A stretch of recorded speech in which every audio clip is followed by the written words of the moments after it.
One of my favorite plants is my Meyer lemon collection. Now, the Meyer lemon is not a true lemon. It comes from China, and it's less acidic than regular lemons. The skin is a lot deeper in color, and they'll be soft when they're ripe. They do last for a long time on the tree, and after a few years, you start to get a lot of lemons from your tree, but you can freeze the juice, and you can zest the rind and make citrus sugar. And also, one of my favorite things to do with them is to make limoncello from the rind, and then you can still squeeze the juice. Now, they can be grown outdoors in Central Texas, but you will have to protect them on extremely cold nights. Now, the Ponderosa lemon is a cross between a citron and a dwarf lemon, and they tend to produce about grapefruit size fruit. They don't produce a lot of fruit, but you'll get quite a few very large and very juicy lemons. They're quite cold sensitive, so these are best left in containers. It's a small tree, and it flowers all year and it produces fruit fairly continuously. It has a thick peel that's very good for zest, and it's also very good for making limoncello. And it makes a great lemonade and cakes and all sorts of things.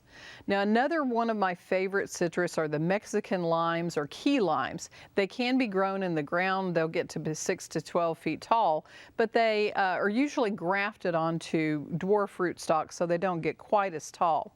They'll be a very pale yellow green and very soft when they're ripe. They may fall from the tree when they become ripe, but they're very sweet and very juicy, just much better than the Persian limes once you get used to these. You can freeze the juice on these also and the zest, and they're hardy to about 40, so they really should be grown in pots and taken indoors or into a greenhouse.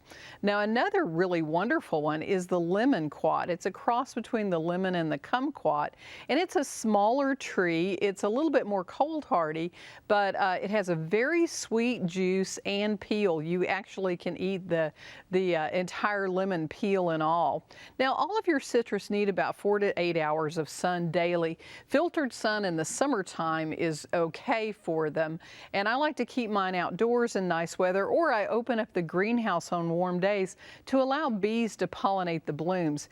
You can pollinate with a soft paintbrush if you're keeping your plants indoors, though. You want to watch citrus for scale insects, mealybugs, aphids, and sometimes spider mites.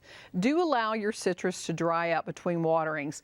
Let the top 2 inches of the soil get dry, because overwatering can really kill the trees. Mist the plants when they're indoors to increase the humidity. And letting the plants go too dry can actually cause the blooms to drop, so watch that.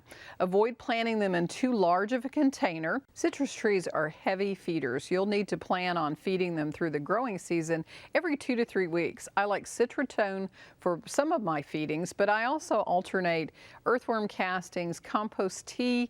Coffee grounds are an excellent source of nitrogen for them, and tea grounds, seaweed, fish emulsion. For Backyard Basics, I'm Tricia Shari.